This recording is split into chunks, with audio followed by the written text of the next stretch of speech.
Stories of marketing in touch with positive people.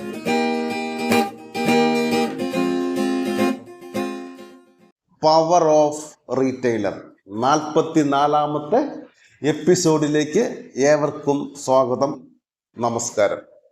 ഒരു retail ഷോപ്പുകാരൻ really എപ്പോഴാണ് customer satisfaction, ആ ഫീല് അനുഭവിക്കുന്നത്? എപ്പോഴായിരിക്കും? ഉറപ്പായിട്ടും എനിക്ക് തോന്നുന്നു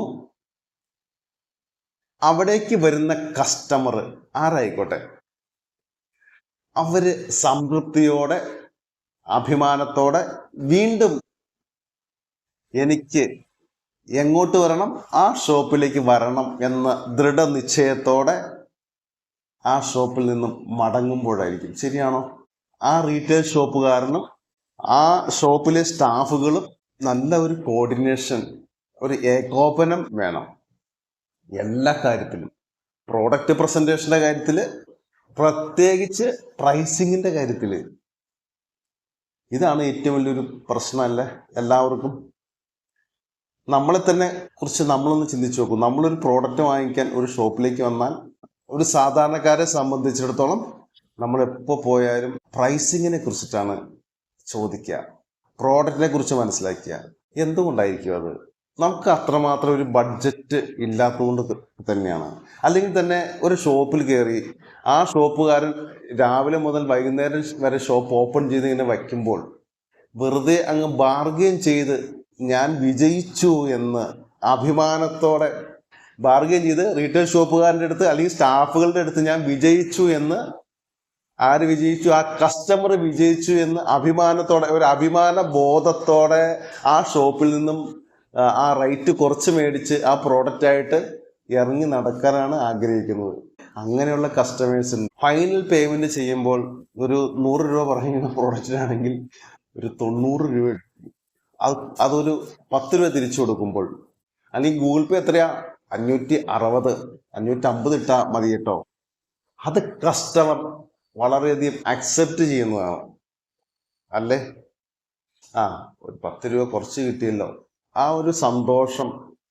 ശരിക്കും ഒരു പ്രോഡക്റ്റിന്റെ ക്വാളിറ്റിയോടൊപ്പം തന്നെ പ്രൈസിങ്ങിലെ ഈ റിഡക്ഷൻ, ഡിസ്കൗണ്ട് എല്ലാ റീറ്റെയിൽ കൗണ്ടറിലിരിക്കുന്ന ഓണേഴ്സും സ്റ്റാഫുകളും ശ്രദ്ധിക്കേണ്ടതാണ്.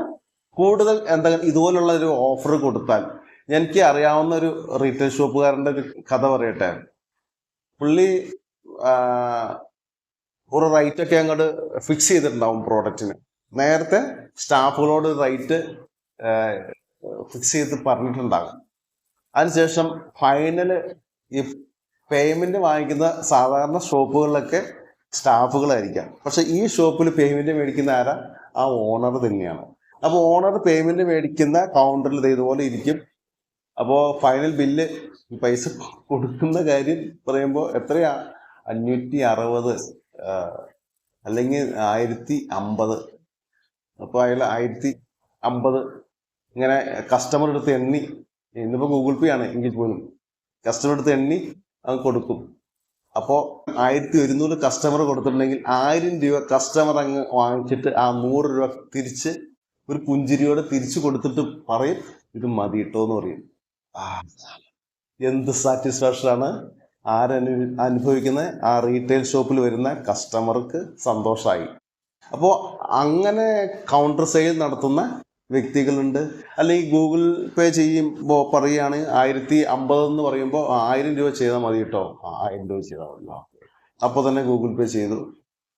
ഇതിപ്പോൾ ചില്ലറയുടെ ഒരു പ്രശ്നം വരുന്നില്ല. ഗൂഗിൾ പേ വളരെയധികം സജീവമാണ്, സജീവ സാന്നിധ്യമാണ്.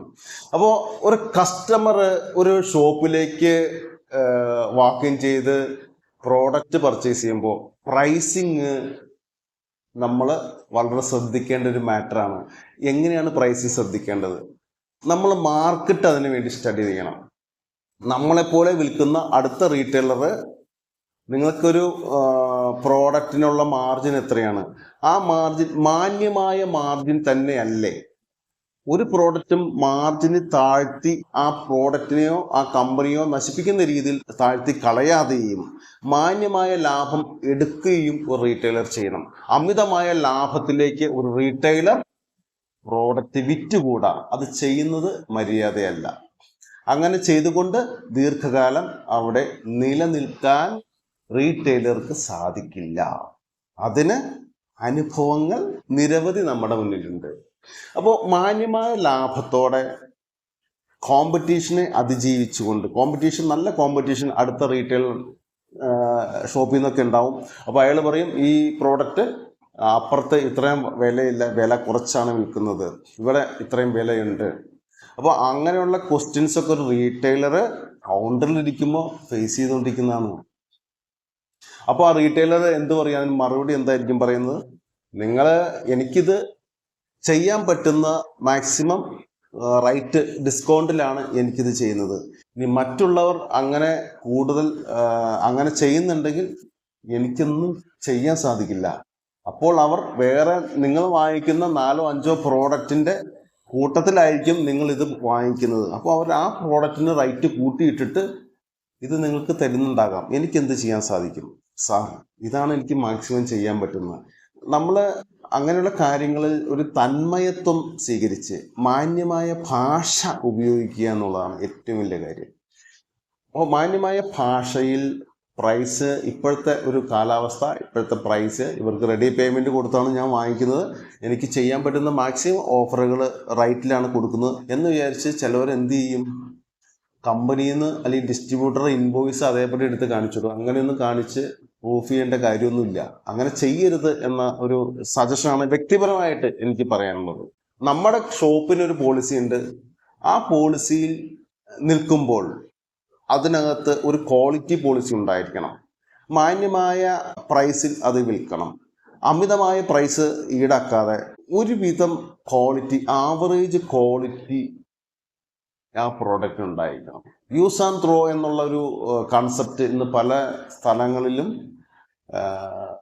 പല ഷോപ്പുകളിലും പല കസ്റ്റമറുടെ ഇടയിൽ തന്നെ നമുക്ക് കാണാൻ സാധിക്കും. അവർക്ക് കുറച്ചു കാലം ആ പ്രോഡക്റ്റ് ഉപയോഗിച്ചാൽ മതി, അത് ഞങ്ങൾ പുതിയ പ്രോഡക്റ്റ് വാങ്ങിച്ചോളാം, ഞങ്ങൾക്ക് ജീവിതം മുഴുവനും ഇതിന് ഗ്യാരണ്ടി വേണമെന്നില്ല, ഞങ്ങൾ കുറച്ചു കാലം ഉപയോഗിക്കും, അത് കഴിഞ്ഞ് പ്രോഡക്റ്റ് കളയും, അത് കഴിഞ്ഞ് വേറെ വാങ്ങിച്ചോളാം. അങ്ങനെയുള്ള കൺസെപ്റ്റുള്ള കസ്റ്റമേഴ്സും വളർന്നു വന്നുകൊണ്ടിരിക്കുന്ന കാലഘട്ടമാണ്. അപ്പോൾ അങ്ങനെയുള്ള കസ്റ്റമേഴ്സ് വളർന്നു വന്നുകൊണ്ടിരിക്കുന്ന കാലഘട്ടത്തിൽ നമ്മൾ ജീവിക്കുമ്പോൾ ഓരോ പ്രോഡക്റ്റിനും ആവറേജ് ക്വാളിറ്റി ഉണ്ടായിരിക്കണം. ക്വാളിറ്റി ലിങ്ക് ചെയ്ത് നിൽക്കുന്ന ഒരു കാര്യമാണ് എന്താണത്? ഗ്യാരണ്ടി. അപ്പോൾ ഗ്യാരണ്ടി പോളിസി അവരോട് പറയാൻ സാധിക്കണം. ഈ പ്രോഡക്റ്റിന് ഈ പ്രൈസ് ഇത്ര ഡിക്രീസ് ചെയ്ത് കുറച്ചാണ് തരുന്നത്, പക്ഷേ ഇതിന് ഗ്യാരണ്ടി ഉണ്ടാകില്ല. നിങ്ങൾക്ക് കുറച്ച് കാലം ഉപയോഗിക്കാം, അതിന് ഗ്യാരണ്ടി വേണം എന്ന് പറഞ്ഞ് ഇങ്ങോട്ട് വന്നാൽ ഇതിന് ഗ്യാരണ്ടി കിട്ടില്ല. ആ സമയം ഗ്യാരണ്ടി ഉള്ള പ്രോഡക്റ്റ് ഇവിടെ ഉണ്ട്, അത് നിങ്ങൾക്ക് കൊണ്ടുപോകാം, പക്ഷേ അതിന് 2 വർഷം ഗ്യാരണ്ടി ഉണ്ട്. അപ്പോൾ അതിൻ്റെ പ്രൈസ് കുറച്ച് ഹൈക്കായിരിക്കും. ഏത് നിങ്ങൾക്ക് യൂസ് ചെയ്യാം. ഒരു പ്രീമിയം കസ്റ്റമർ ആണെങ്കിൽ കുറച്ചൊക്കെ ഗ്യാരണ്ടി പോളിസിയിൽ വിശ്വസിക്കുന്നവരായിരിക്കാം, ക്വാളിറ്റിയിൽ വിശ്വസിക്കുന്നവരായിരിക്കാം, അവരിങ്ങനെ എടുക്കും. പക്ഷെ ചില ഏരിയകൾ അങ്ങനെയുണ്ട്. നമുക്ക് ഒരു കസ്റ്റമറുടെ നേച്ചർ, സ്വഭാവങ്ങൾ, അവരുടെ സാമ്പത്തിക ഭദ്രത, അവരുടെ സിറ്റുവേഷൻസ്, അവരുടെ പർച്ചേസിങ് പവർ, അവരുടെ പേയ്മെൻറ്റ് തരാനുള്ള ആ ഒരു പവർ, ഇതൊക്കെ ഒരു പ്രോഡക്റ്റ് ഒരു നാട്ടിൽ വിൽക്കുമ്പോൾ, ഒരു ഏരിയയിൽ വിൽക്കുമ്പോൾ ശ്രദ്ധിക്കേണ്ടതായ കാര്യങ്ങളാണ്. ശരിക്കും ഒരു റീറ്റെയിൽ ഷോപ്പുകാരും അതുപോലെ ഓണറും ശരിക്കും മാർക്കറ്റ് സ്റ്റഡി ചെയ്യണം. മാർക്കറ്റിലെ മാറി വരുന്ന സാഹചര്യങ്ങൾ, അവിടുത്തെ ഇപ്പോഴത്തെ നിലപാടുകൾ, ഇഷ്യൂകൾ, മറ്റുള്ള നമ്മുടെ കോമ്പറ്റീറ്ററായ ഷോപ്പുകളുടെ ആറ്റിറ്റ്യൂഡുകൾ, പുതിയ പുതിയ പ്രോഡക്റ്റുകൾ നമ്മൾ ആഡ് ചെയ്തുകൊണ്ടിരിക്കണം നമ്മുടെ ഷോപ്പുകളിലേക്ക്. കസ്റ്റമറിന് ആവശ്യമുള്ള പുതിയ പുതിയ പ്രോഡക്റ്റുകൾ ഏതൊക്കെയുണ്ട് അതൊക്കെ കണ്ടെത്താൻ ആ സ്റ്റാഫും അതുപോലെ തന്നെ ആ ഓണറും അതിനു വേണ്ടി ഒരു മീറ്റൊക്കെ ചേർന്ന്, ഓഫീസിലെ 2, 3, 4 ആൾക്കാർ ഇരുന്ന് ഒരു മീറ്റിംഗ് അവർ ചേർന്ന് എന്തൊക്കെ കസ്റ്റമർ ആവശ്യപ്പെടുന്ന പ്രോഡക്റ്റ് എന്തൊക്കെയാണ് അത് നോട്ട് ചെയ്ത് വെക്കണം. ഈ പ്രോഡക്റ്റ് XY ഇവിടെ ഉണ്ടോ? ഇല്ല, ഇവിടെ ഇല്ല കേട്ടോ. അത് നോട്ട് ചെയ്ത് ഡയറിയിൽ സൂക്ഷിക്കുക. അപ്പോൾ ആ വരുന്ന കസ്റ്റമറോട് ചോദിക്കുക, ഇതുമായി ബന്ധപ്പെട്ട് നിൽക്കുന്ന വ്യക്തിയാണ് ചോദിക്കുക, ഇതിന് റിക്വയർമെന്റ് ഉണ്ടാകുമോ? ഇപ്പോൾ വരുന്ന സാഹചര്യം, അതുപോലെ ഓരോ ഫീൽഡിലും അപ്ഡേഷൻ നടന്നുകൊണ്ടിരിക്കും ഇല്ലേ? അപ്ഡേഷൻ അനുസരിച്ച് ആ റീറ്റെയിൽ ഷോപ്പുകാരനും അപ്ഡേഷൻ ചെയ്യണം. അങ്ങനെ അപ്ഡേഷൻ ചെയ്താൽ മാത്രമാണ് അയാൾക്ക് ആ ഫീൽഡിൽ നിൽക്കാൻ സാധിക്കുകയുള്ളൂ. പ്രോഡക്റ്റുകൾ മാറുന്നുണ്ട്. ഒരു പ്രോഡക്റ്റ് നിങ്ങൾ ഉപയോഗിച്ചുകൊണ്ടേയിരുന്നു, ആ പ്രോഡക്റ്റുകൾ മാറി കുറച്ചും അപ്ഡേറ്റ് ആയ പ്രോഡക്റ്റ് വരുന്നുണ്ട്. നമ്മളത് അറിഞ്ഞിരിക്കണം, മാർക്കറ്റ് അപ്പോൾ പഠിച്ചിരിക്കണം, മാർക്കറ്റിൽ ചേഞ്ചസ് ഉൾക്കൊള്ളാൻ നമുക്ക് സാധിച്ചിരിക്കണം, അത് സ്റ്റാഫുകൾക്കും സാധിച്ചിരിക്കണം. അങ്ങനെ ഒരു കസ്റ്റമർ ഒരു 4 പ്രോഡക്റ്റ് നിങ്ങളുടെ ഷോപ്പിലേക്ക് അന്വേഷിച്ച് വരികയാണെങ്കിൽ അത് നോട്ട് ചെയ്ത് വെച്ചിട്ട് എന്ത് ചെയ്യണം, അത് ആ കമ്പനി അല്ലെങ്കിൽ ആ ഡിസ്ട്രിബ്യൂട്ടറെ മീറ്റ് ചെയ്ത് അതുകൂടി നമ്മുടെ സ്റ്റോക്കിലേക്ക് ആഡ് ചെയ്യാൻ നോക്കണം. കഴിയുമെങ്കിൽ ആ കസ്റ്റമറുടെ ഡേറ്റ എടുത്തിട്ട്, data means phone number details എടുത്തിട്ട്, ഈ താങ്കൾ അന്വേഷിച്ചു വന്ന പ്രോഡക്റ്റ് ഞങ്ങളുടെ ഷോപ്പിൽ അവൈലബിൾ ആണ്, ഇങ്ങോട്ട് വരണം. ഇന്നത്തെ കാലത്ത് പിടിച്ചു നിൽക്കണമെങ്കിൽ ഇങ്ങനെയുള്ള കാര്യങ്ങളൊക്കെ ചെയ്തേ മതിയാകും. അപ്പോൾ പ്രൈസിങ്ങിൻ്റെ കാര്യം മാന്യമായ പ്രൈസ് മാത്രമേ ഈടാക്കാവുള്ളൂ. അതുപോലെ തന്നെ റൈറ്റ് ആ കമ്പനിയും ആ ബിസിനസ്സിനെയും നശിപ്പിക്കുന്ന രീതിയിൽ, അവരൊക്കെ വളരെ കഷ്ടപ്പെട്ടായിരിക്കും ഒരു പ്രോഡക്റ്റ് കൊണ്ടുവരുന്നത്, അത് നശിപ്പിക്കുന്ന രീതിയിൽ റൈറ്റ് താത്തി അത് വിറ്റ വിലയ്ക്ക്, നിങ്ങൾ വാങ്ങിച്ച വിലയ്ക്ക് തന്നെ വിൽക്കുന്ന ഒരു അവസ്ഥയിലേക്ക് ഒരു റീറ്റെയിൽ ഷോപ്പുകാരൻ വരുന്നത് വളരെ മോശമാണ്, ഗതികെട്ട ഒരു അവസ്ഥയാണ്. ഒരു കാരണവശാലും ഒരു ചെറിയ മാർജിനെങ്കിലും ഇല്ലാതെ ഒരു പ്രോഡക്റ്റ് വിൽക്കാൻ ശ്രമിക്കരുത്, വിൽക്കരുത്.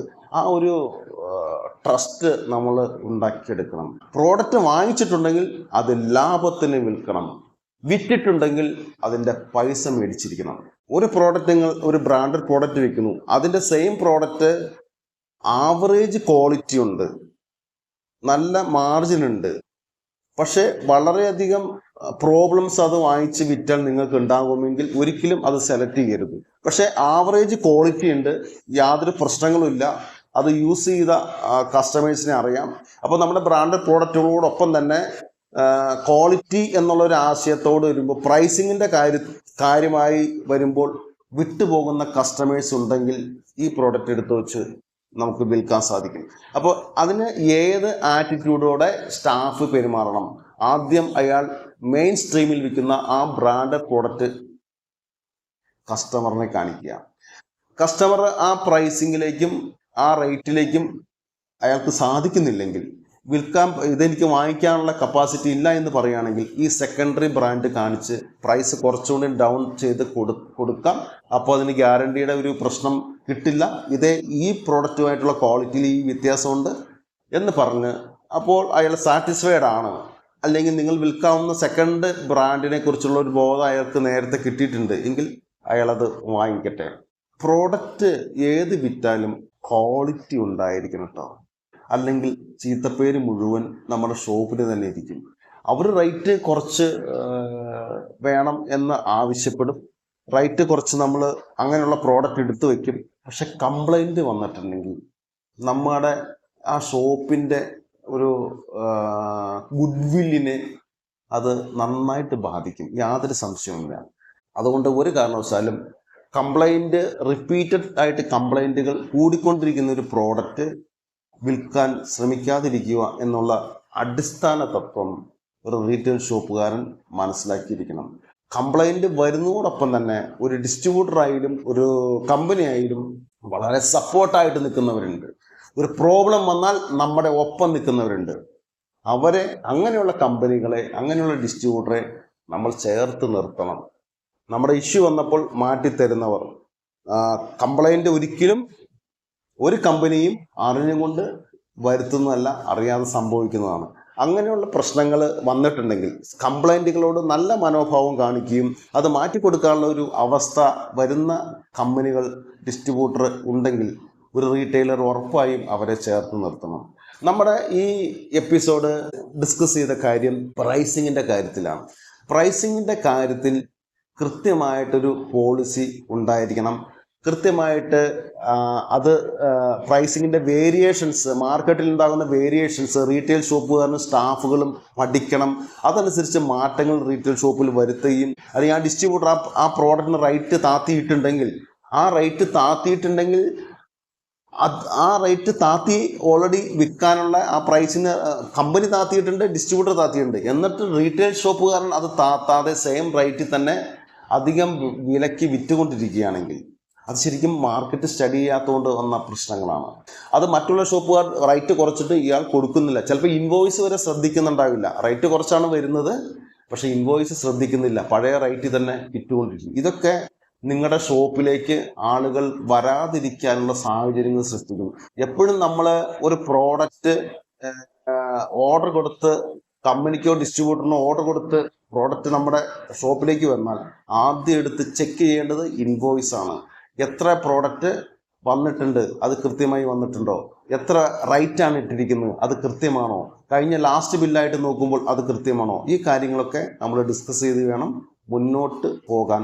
എല്ലാ കസ്റ്റമറും ഹാപ്പിയോടെ നിങ്ങളുടെ ഷോപ്പിൽ നിന്നും ഇറങ്ങി നടക്കാൻ സാധിക്കട്ടെ എന്ന് ആഗ്രഹിച്ചുകൊണ്ട് പ്രൈസ് ഇതുപോലെ അമിതമായി റേറ്റ് ഹൈക്ക് ചെയ്താൽ നിങ്ങളുടെ റീറ്റെയിൽ ഷോപ്പിനുണ്ടാകുന്ന പ്രതിസന്ധികൾ എന്തൊക്കെയാണ്, ഇതിനെക്കുറിച്ച് നമുക്ക് നെക്സ്റ്റ് എപ്പിസോഡിൽ ഓൾ ദ ബെസ്റ്റ്.